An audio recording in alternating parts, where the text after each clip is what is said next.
coming out big on this one. Twitch going to be banned out. Kassadin takes his place as well. Again, keeping that spot warm with a Lulu Morgana getting banned out on this one. So we're seeing different bans from game to game. Everybody knows that the beginning of the season is enough for the switch-ups. So they don't know what to ban. They're just banning what they feel comfortable with. Yeah, so they're banning a lot of the protection champs right there. Lulu probably mid laner, Morgana support. Once again, when EG was victorious in the promotion tournament, they generally allowed InnoX to play carries. And that means either they run like no tank with supportive mid laners or really tanky jungler for Snoopeh. Getting rid of those supportive mid laners really limits the effectiveness of having a top lane carry. Wow. First pick, 80 carry coming out for Big smile from LMQ. Vasilii. Yep. He's like, I get priority first game LCS. Feels good. Lucian is going to be locked in, allows him to be the bully if he wants. He's trying to find the fine line between aggressive and passive. But I don't know. I think he's going to go more towards aggressive because when you're a player like that, you always are out for blood. Especially Lucian. Yep. InnoX, Snoopeh now. Like you said, InnoX on those carries really kind of puts Snoopeh in a position where he's got to do a little bit more of his own farming, his own findings for how he gets into the game. But right now we see the Kazakhs being pulled out. Has seen bans throughout here in the start of the summer split in NA, but now he gets picked up. There's an outside chance that could actually be a top lane Kazakhs for InnoX, and Snoopeh could go with something else. We cannot take that out of the potential right here for EG just because InnoX likes those champions.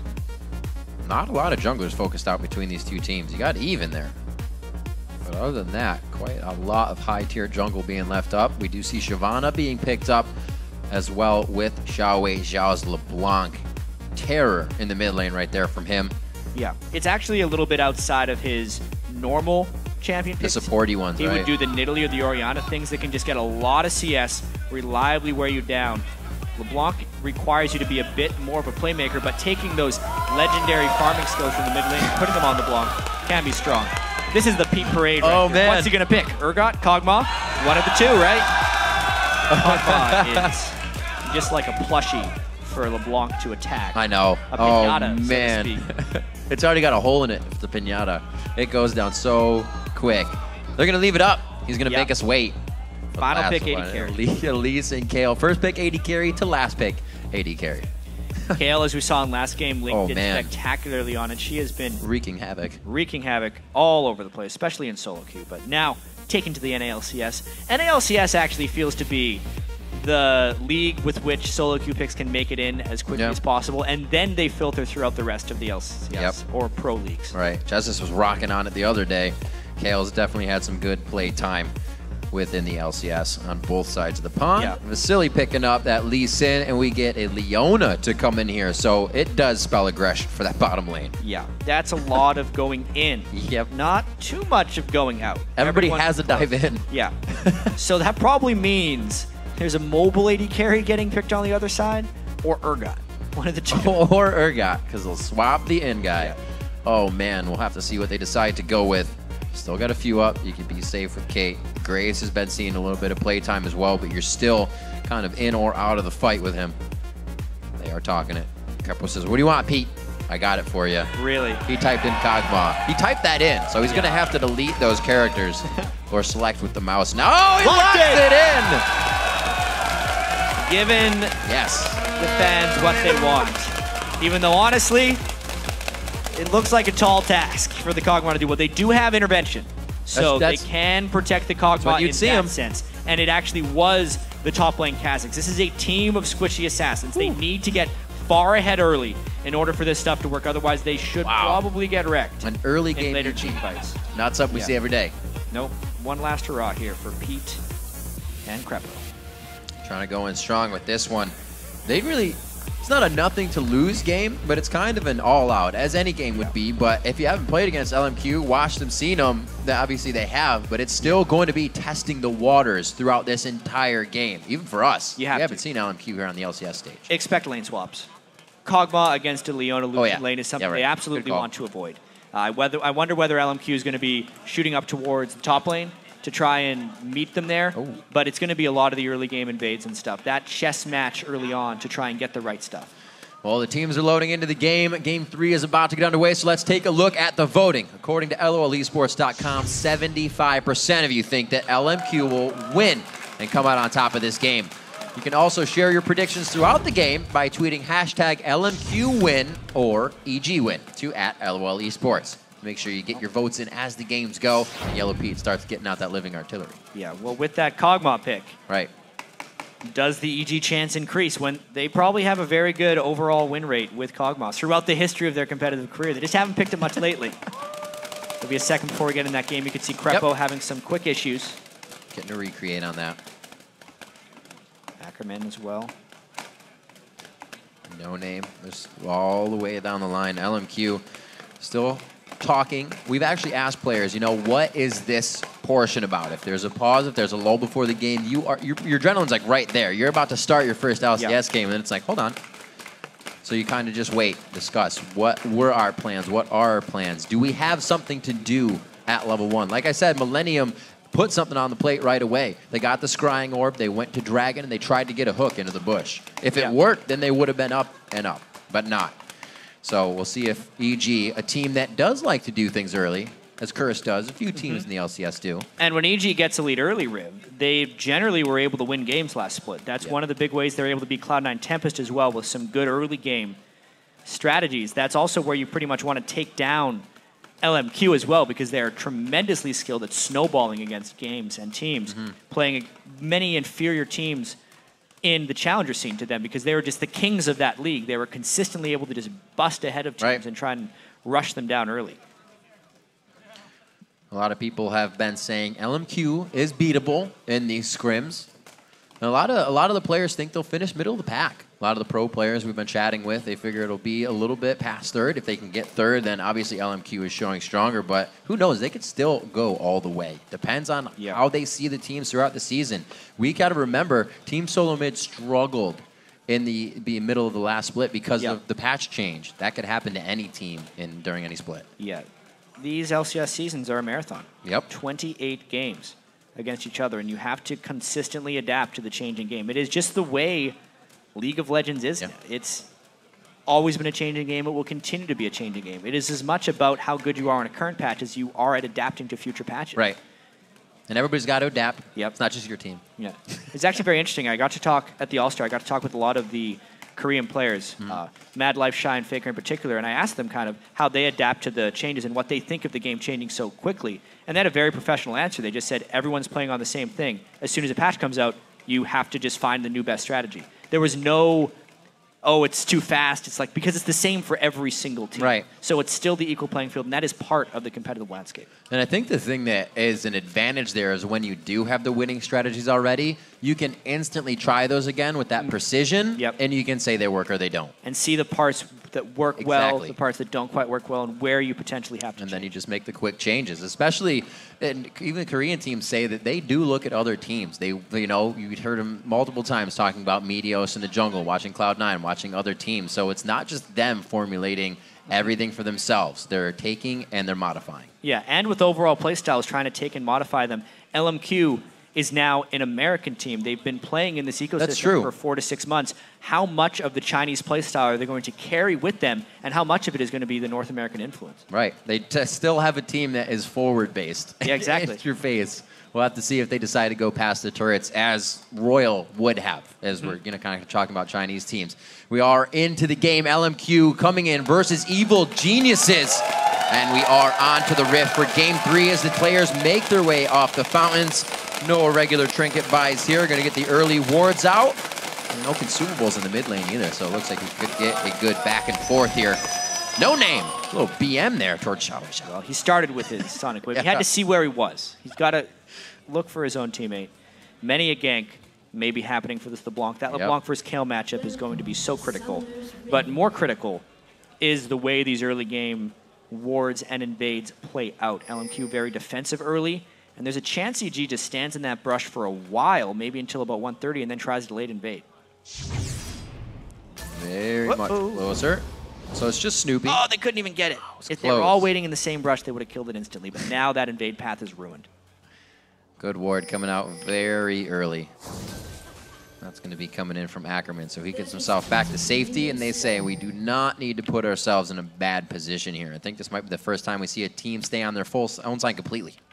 This could be a really good mind game by EG. They backed away into the lane. They know where the ward is by LMQ. So if they walk through the lane and then just go through the brush anyway, they could still get a good delayed invade. Even though there's no way LMQ would think it's coming because they feel like they have all the entrances warded. This is an entrance that they did not think to ward. Will they go, or are they just waiting up here for a laner? I don't know if they would have to go right now if they wanted to stop the blue buff, but they're going to wait here. I see Pobelter backing, but he can't get to mid lane fast enough to show himself and say, yeah, we're at laning phase. But this is still kind of a slow move here. Pobelter is making his way towards mid. They're doing it. Can they make it in time? They're a little bit, it's 150. It's a ways away. Oh, they may have timed this just perfectly. Nice ward there. Yeah, Pobelter meets lit mid lane, so they're not really looking for anything else. It's going to be the hook, just missing as Ackerman sidesteps, but they get the ward, and EG's patience could be paying off here. This is going to force LMQ over to the other side of the map. They do have Vasilii and more in the bottom lane, so it should be all right. It still worked out great for EG. They didn't get the hook kill, but they did time it just right. You can tell they've done that a couple times. They waited until exactly the moment so they could arrive just into vision range as the blue buff spawned. Very nicely done.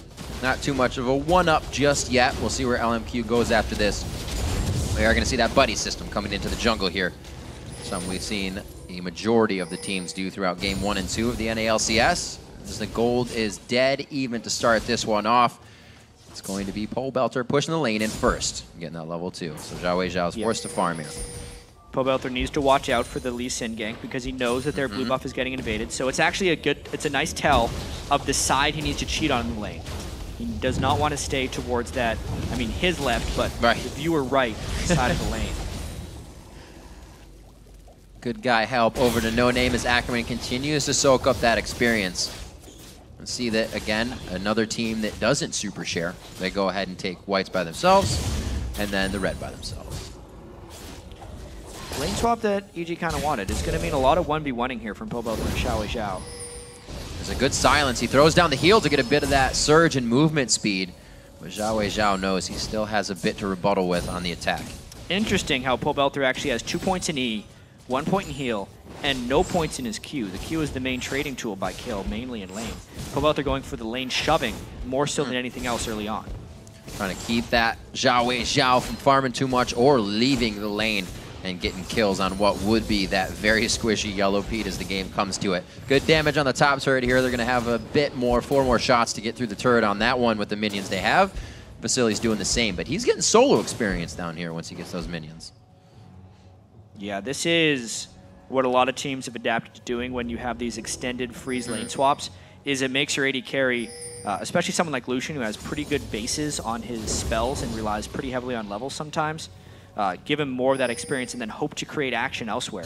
It's tricky though with a level 3 Leona, but they're going something big. They get the hold and the stun! Oh my gosh, a 3-man minute, 4.5 minutes into the game. Leaving Vasilii to get all that farm in his bottom lane, worked out mid. And they get the reward exactly. Now more is more farmed as well because of the assist. Plus the 1v1 matchup is so critical for LMQ's success. XiaoWeiXiao can take that and move throughout the rest of the map. That's what I was talking about earlier. A team that has something on their plate from the beginning. They knew they wanted to activate something before 5 minutes. We saw that Moore was moving around from about 3.5. So he was standing in that jungle for over a minute to coordinate that, and the rest of the team made it happen perfectly. A missed gank there could have been pretty costly. Yeah, they landed all the skill shots, though. That's the important thing. The root landed from LeBlanc, and they comboed him before Pobelter could even flash away. So with a bit of the upper hand now, only 800 in gold, but a good rotation here from LMQ. So now EG has to really keep their peripheral vision open to make sure those ganks aren't coming in from the support at level 4. Looks like Vasilii pushing up to the turret once again. He hasn't gotten too much damage on the turret, but that's again something we've been seeing is just more lane farm for those 80 carries. Look at that, 42 farm already for Vasilii. Yeah. No opposition. And now with the Kazakhs in the lane, it's not like he's going to be denying him much farm. Snoopeh having to share jungle experience as well. That's the thing with these double jungles, is when they do end up going to the 80 carry lane, think back to Season 3. The double buff jungler and the experienced up solo laner could often 2v2 that lane, making it dangerous. Right. But with this double jungle, they would be far too weak to 2v2 the support and the AD carry, even when they are both there, which just makes it even more beneficial for the AD carry and his ability to get farm. Being able to push off 2 always feels pretty good. Well, this is a nice Snoopeh bait. waiting for him. Actually, NoName is there, and he goes in. He should be dead on this one. A safeguard. He flashes out of that one, tries to throw down the Iron Will, but he does not have enough room to get shots in. This is going to be EG closing down on LMQ, trying to bite off a little too much. What a great bait there by Snoopeh and Krepo. They kind of gave LMQ a taste of their own medicine there. They have Kog'Maw on the top lane. Krepo said, I can make plays in the jungle too. And then the close, since Moore had already burned his flash for the last kill, gave him the second. EG strikes second and more effectively. That's a very good point. We just were in the top lane watching Krepo back, and as he came off of the fountain, they know they wanted to make a play. EG still knows to keep themselves in this one. Yeah. You can see NoName thought he was all good to go here. Exactly. From his perspective, he was just looking for a little counter jungling. But only being level 3, it was rather dangerous. Snoopeh with a pretty nice follow to get close enough. InnoX with a great roam because he was already pushed back in his turret. It was an incredibly dangerous invade in retrospect for NoName.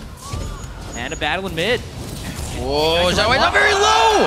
The silence was there with the auto attacks. Pobelter been leveling that E. Blue suede shoes for Pobelter coming in at 7 minutes. Wow, everything going EG's way right here. They also won in the promotion tournament, much like LMQ, and they are looking good early on. 2 kills on a Kayle in the mid lane can be disastrous for an opponent. That's what Link actually had in the last game. He went off. And it's not going to hurt that the carry, InnoX, who is trying to do so on Kha'Zix, did not go for that split push champion, has a kill for himself as well, and that was brought right to him. He didn't have to do anything for it. And we haven't actually seen the same level of top lane farm denial we did in games 1 and 2. That's right. InnoX is at 29 CS, Ackerman's at 20. We saw 3 CS at 8 minutes in some of these other games. And Kog'Maw can absolutely take a Shyvana 1v1 when there's the experience denial in the way we've seen. Krepo come in at 4. You can see how the levels are hurt here, but they're taking that into consideration with all the roaming they've been doing. They got to engage a little bit safer. And so far, an engage here in the mid lane, a double distortion into the chain, but actually grabbing the minion. Pobelter's going to need his ultimate up. It'll be up in 10 seconds, but he can't take harass like that, knowing the support is roaming. And I need to clarify what I'm saying about the experience denial on the top lane. It's not as much as we've seen in the previous games because the supports have been roaming, and it's mainly been 1v1s, but it still exists because of the early double jungling that happened. Ackerman's sense is really on point to keep himself alive here, knowing that there was just too much aggression in the movement forward there at EG. Has to back off. Repetitive buff invades as well. That's what we see with these extended lane swaps. They kind of trade whose buff is controlled by who.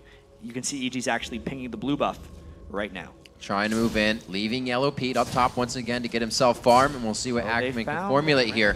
He's just waiting as much time as he can. Oh, they're going for the full roam around here. The back play, just on the outside. Go for the repel as well. They're putting a lot of focus here towards this top lane, and we see now movement from LMQ towards the bottom. Yeah, InnoX has got to be careful. He does have his ultimate evolved, so he gets that really nice escape, and he ends up not even having to use it. Everybody feeling a bit of that same pressure in the top or bottom lane for the singles. Looks like InnoX and Ackerman stay alive for the time being. Looks like those turrets finally go down. So a little bit of gold spread out across the teams. XiaoWeiXiao never hesitating to go in with a distortion and just add damage to Pobelter. A lot of mind games going on there. Pobelter was trying to juke as soon as he got jumped towards to try and make him miss that point blank ethereal chain. Just didn't even use it. Hook lands though on him more. Do they get him in turret range to aggro? No. Good play back. One shot. That peace of mind to not attack at all, not try and put any damage down. No aggro from the turret.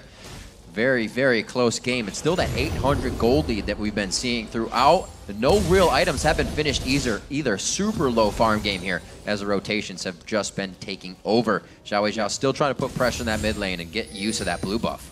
XiaoWeiXiao is doing a number on Pobelter in the laning phase. Just Pobelter was able to pick up that nice 1v1 kill and get the roam kill. As far as actual CS and harass goes, though, Pobelter's really getting hit pretty hard.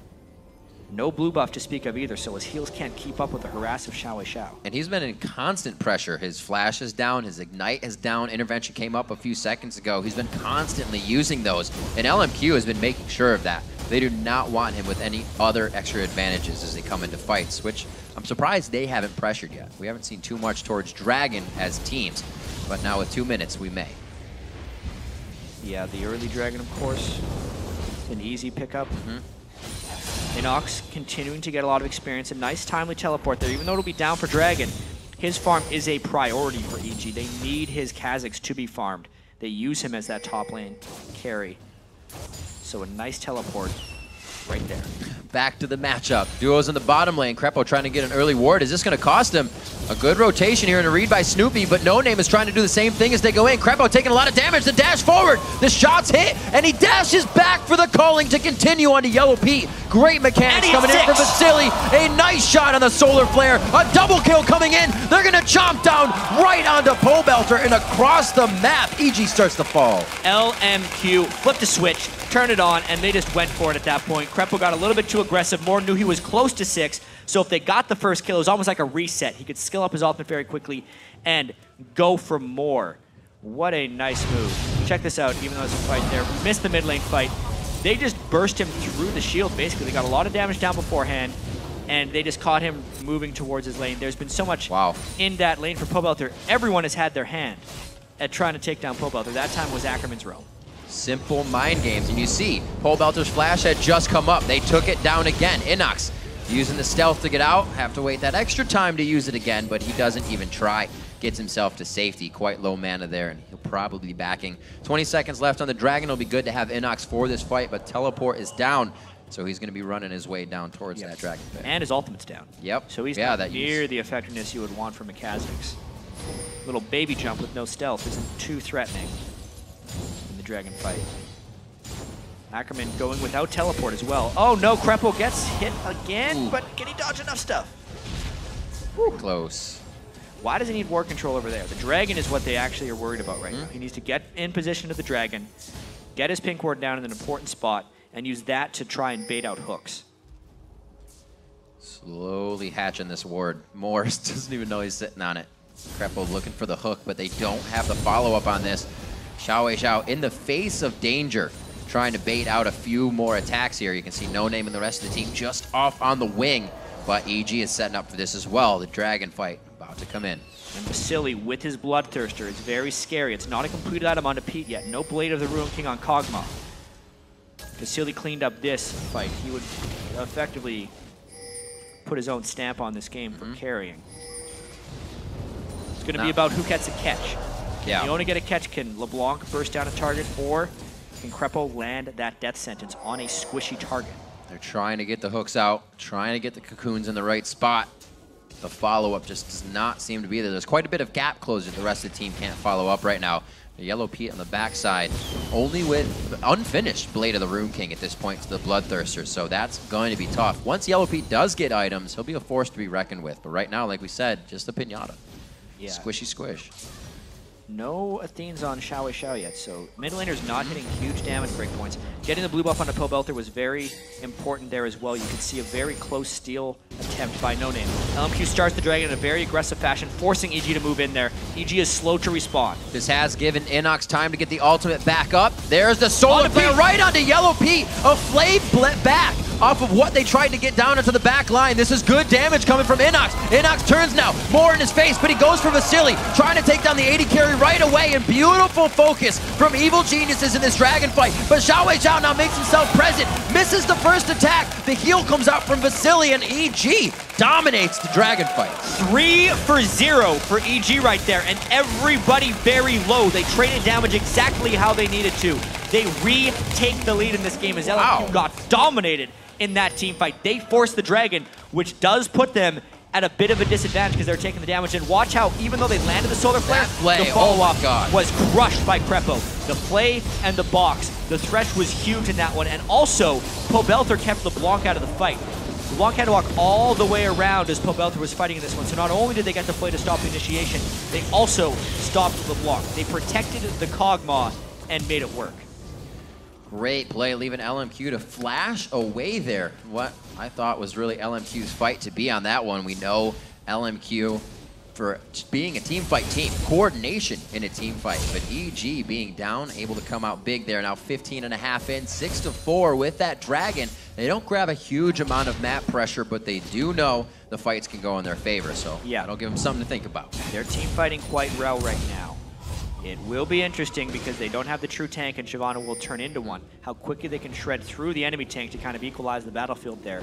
And they need to, if in fights like that, they need to be the ones that play the peel game right like that. Krepo's flay needs to happen in almost every fight in order for them to be successful like that. But boy, that was a pretty successful one. Looks like YellowPete actually fixing himself together a phage for that second item to go for the Triforce. Remember back to the Genja build. Yeah. Loving it up. The one Genja build that stuck. The one people decided to copy.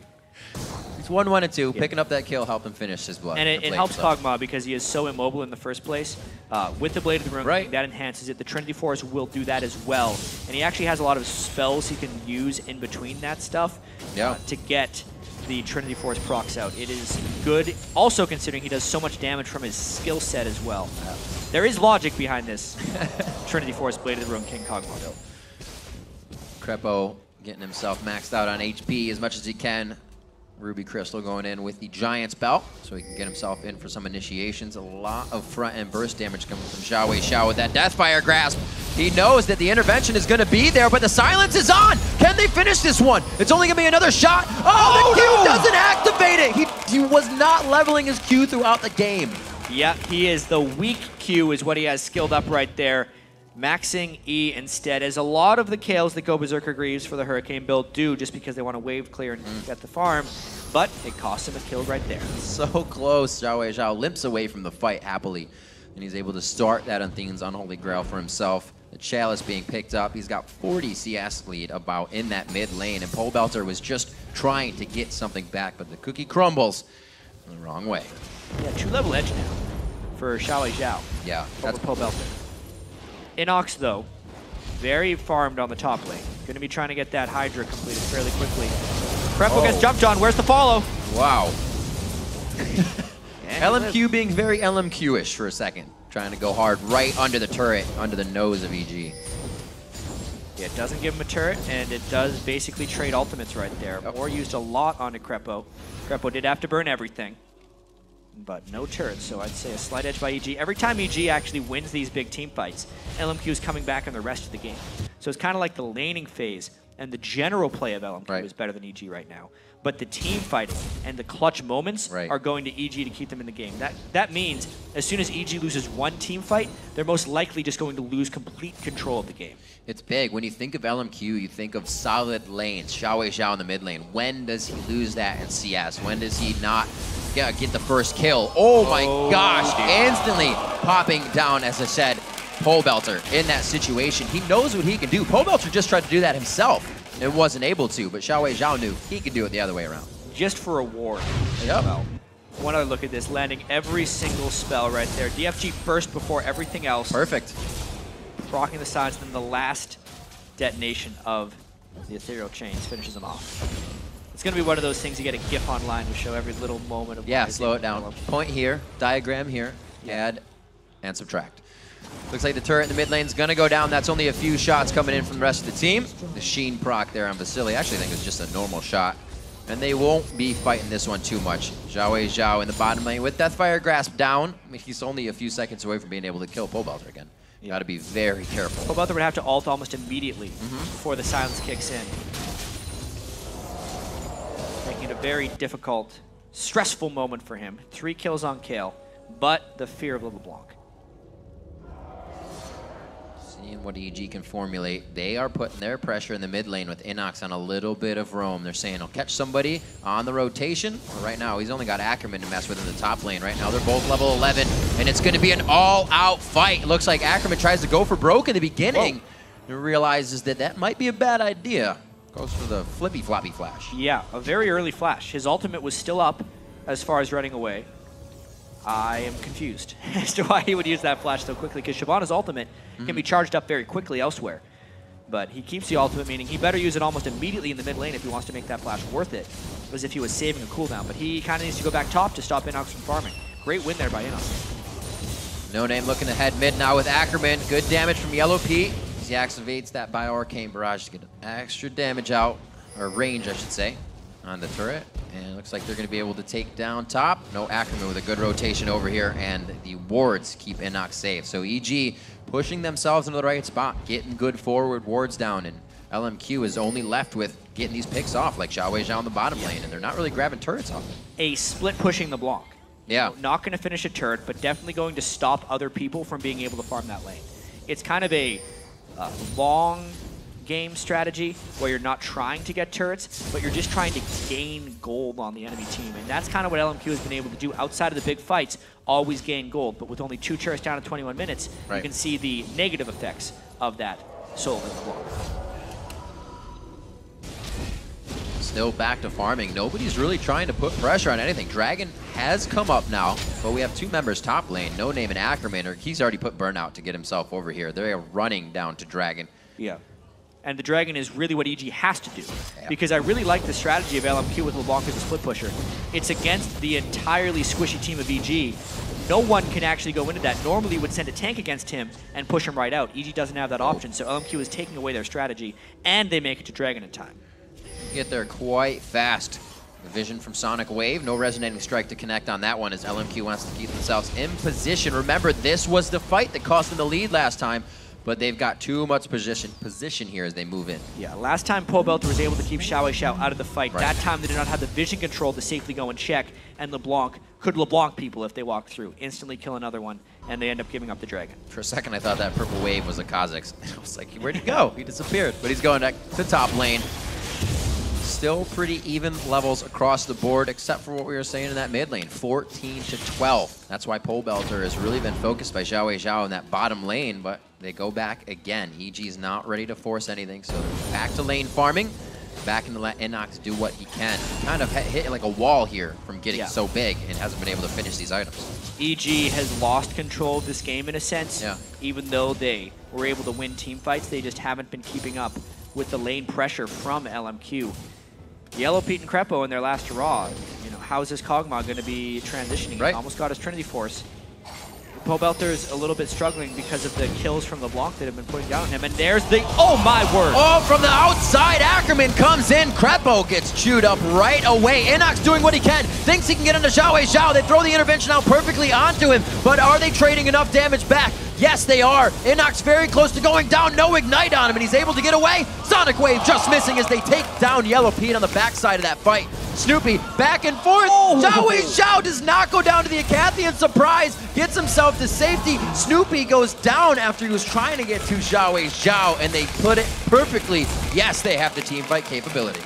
Kind of like I wasn't able to pass off the fight to you. EG wasn't able to respond to that one because the ultimate came down clean and stunned 3 people at that point. 2 had to flash away immediately, 1 disappeared, and then the fight is chaos for EG. They got initiated on clean, they couldn't peel anymore, which means all the squishies are prone to assassination attempts. Nowhere is safe. Yellow Pete, he had nowhere to go really, gets popped very quickly there by LeBlanc, almost finished off XiaoWeiXiao with his passive, and then this is actually just LeBlanc toying with Snoopeh. He wanted to repel to try and jump on him, but he never saw the vision, and Vasilii was able to pick up another kill. Not sure how many fights I've seen where the opposing team comes from almost every direction on your team. LMQ somehow gained control over the entire area before even initiating that fight. And EG had the vision coverage too, so a little loss of mind there by EG as they felt too comfortable. But now moving to the mid lane, hopefully able to pick up a little bit, stave off the bleeding that just started. Yeah, that is a lot of potential pain for EG. Lose 1 fight after, losing control of the game. And you lose so much more. You can see the reflection in the mid lane and the bottom lane CS numbers. Monstrous. Ackerman, because he is not relied upon as the carry top laner of LMQ, he is behind InnoX and farm. EG has done a lot of maneuvering to try and get him more on Kha'Zix. It's just not necessarily working out. Oh dear. Yeah, that was a little scary. Both giving each other respect. No ultimate up for XiaoWeiXiao, so he couldn't turn it around. He's also respecting the intervention of Pobelter. Slowly, you can see the Yellow Pete getting all the farm as he should. As an AD carry, you're not doing your job if you're not farming. Good rule of thumb to know. And we can see that Vasilii has taken that into consideration. As you said, 243, 46 now, highest in the game at 4-0-1. A bit of aggression has seemed to pay off for him this game, but he did find that fine line between safety and aggression. Ackerman now. Oh, wow. InnoX actually getting pinched in. Nice Forced to use the timing. leap over the wall. Gets the resonating strike perfectly to make sure InnoX cannot participate here. And it looks like Snoopeh get himself into a pretty scary situation. Is going to be forced down in the eyes of LMQ. They actually go back to Yellow Pete. Snoopeh's left kind of in the middle of the fight. InnoX getting another resonating strike and a good hit up by Yellow Pete to quickly take that down with damage from Pobelter. 2-4-1. They could not finish off Ackerman right there. Now XiaoWeiXiao wants one more, but doesn't think it's wise. There's still an intervention on Pobelter actually after all that. Getting into the base could be quite hard. The Void Ooze along with Pobelter clearing out the waves is going to make it very hard to get close to an inhibitor turret, but with more Solar Flares and Zenith Blades right now, I don't know if EG can be safe behind a turret at this point. Especially with how willing LMQ is to die. Yeah. If one thing... Still can resort to that old play. Yeah, they had a lot of practice diving people that they're ahead of in the challenger scene. It's something they're very good at, and their team composition is suited to do so. Shyvana tanking up as much as possible. Sunfire cape depleted. They're always hunting people. Base of the mountain. They have good vision control as well. You can see 3 sweepers. An upgraded sweeper actually on NoName and a Sightstone. Pink wards across the board. Making sure they have every advantage that they can right now. They don't want to give up even one bit. The Stort's in, gets the eye of Pobelter right quick, and you can see how fast that Hurricane build clears waves, and he quickly goes to put a ward out as well that's not easily cleared. InnoX again with Ackerman, back and forth. They have gone toe-to-toe numerous times here, mainly with Ackerman walking away, but I think this one's due to vision, and he's very good to walk away. Still no lifesteal as well on InnoX, so when he does trades like that, he needs to deal with his W. Whereas the Bilgewater Cutlass is on Ackerman. If they do that for too long, he could actually win a bit of a sustain war.